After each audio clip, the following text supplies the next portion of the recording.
앞으로 루즈한 브랜드는 살아남지 못할 겁니다. 빌런입니다. 이번에 리뷰할 시계는 한 손에 수류탄을 들고 있는 쿡 선장님입니다. 저는 아무래도 시계에 관심이 많다 보니까 특정 브랜드의 특정 모델에만 흥미를 두고 있는 게 아니라 시계 산업이나 시계 그룹, 특정 브랜드의 순위와 매출의 변화에도 관심이 있습니다. 얼마 전 2023년도 결산이 나왔는데 스위스 시계 산업의 매출은 여전히 큰 폭으로 커지고 있습니다. 2022년 대비 2023년 7.6%의 상승이 있었고요. 분명히 수치로만 보면 이 시장은 아직도 크게 성장 중입니다. 그런데 왜 저는 시계질이 점점 어려워지죠? 라도는 되게 독립적인 워치메이커라고 생각합니다. 인기 있는 시계 브랜드들은 그들만의 헤리티지를 가지고 있고 그 헤리티지를 기반으로 만들어진 아이코닉 워치들은 타 브랜드에서 침범할 수 없는 아주 강력한 배리어가 되어줍니다. 다이버 워치를 만들고 싶어요? 그러면 서브마리너와 시마스터의 디자인은 피해야 하고요. 파일럿 워치를 만들고 싶어도 IWC 마크를 고려해야 합니다. 드레스 워치를 만들고 싶으면 칼라트라바를 생각해야 하고요.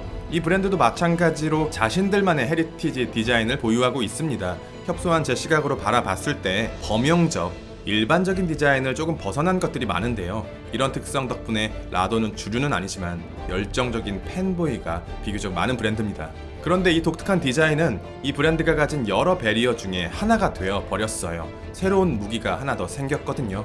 현재 라도를 지탱하는 가장 강력한 힘은 타 브랜드가 카피할 수 없는 구현 방식이라고 보는데요.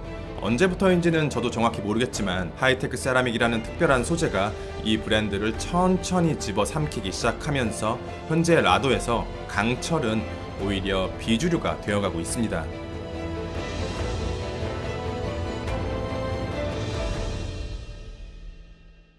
43mm의 사이즈, 14.6mm의 두께, 50mm 러그트러그, 21mm 러그, 브레이슬릿 138g, 러버 116g, 칼리버 R808, 니바크론 밸런스 스프링, 80시간의 파워 리저브, 30바. 제가 생각하는 이 시계의 메리트는 세 가지입니다. 일반적인 세라믹은 높은 경도를 지닌 물질입니다. 다이아몬드도 굉장히 높은 경도를 지닌 물질이고요.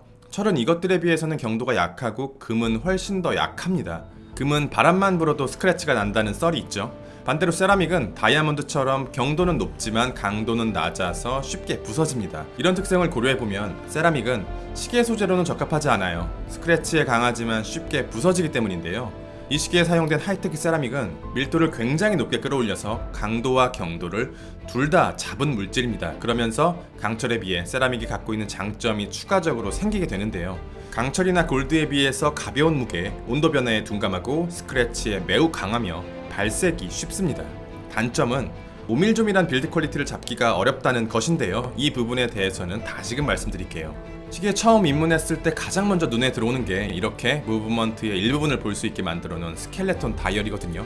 그런데 곰곰이 생각을 해보면 굳이 시간을 읽기 어렵게만 만드는 단점 가득한 이런 다이얼을 왜 만들어내는 걸까요? 저는 이렇게 생각해요. 정교하게 구성된 아름답고 작은 물체가 어떠한 방식으로 시스템을 구성하고 있는가를 직관적으로 보여주기 위함이라고 생각합니다.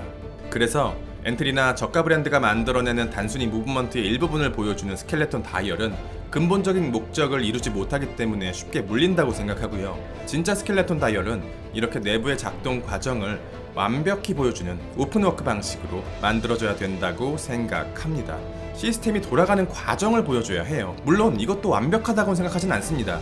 진정한 오픈워크 방식의 시계는 시계가 만들어지기 이전에 무브먼트가 먼저 설계되어야 한다고 생각하거든요. 그런데 어느 정도 시계질을 한 우리들은 그것이 가능해지려면 수천만 원 이상이 필요하다는 것도 잘 알고 있습니다. 이 다이버워치는 정말 많은 것들이 남아 있습니다. 60년 전에 오래된 물건이긴 하지만 브랜드들마다 각자의 방식으로 디자인과 소재를 조금씩 재해석해왔기 때문에 지금의 다이버워치는 시계씬에서 화려함을 담당하고 있을 정도로 럭셔리화 되었습니다. 그런데 캡틴 쿡의 디자인은 여전히 빈티지합니다. 디자인을 담고 있는 그릇의 형태가 디자인을 구성하고 있는 라인의 조합이 아직도 옛 것을 그대로 가져다 쓰고 있기 때문에 여기에 어떠한 새로운 소재나 특별한 색상, 오픈워크로 화려함을 부여한다 한들 빈티지 다이버 워치의 느낌을 벗겨낼 수 없습니다. 그리고 캡틴 쿡을 좋아하는 사람들은 다른 어떤 브랜드도 따라하지 않는 이 라인을 좋아하는 거고요. 가장 먼저 눈에 들어온 건 글래스입니다. 백문이 불여 일견이라고 글래스의 퀄리티를 느낄 수 있는 장면들을 먼저 보여드릴게요.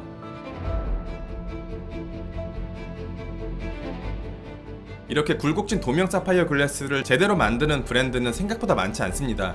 정말 다 좋은데 글래스 하나가 아쉬워서 사랑을 받지 못하는 모델들이 한두 개가 아니죠. 우리가 알고 있는 대다수의 메스티지 브랜드들이 이런 글래스를 만들지 못한다기보다는 안 만들어준다에 더 가깝다고 생각하는데요.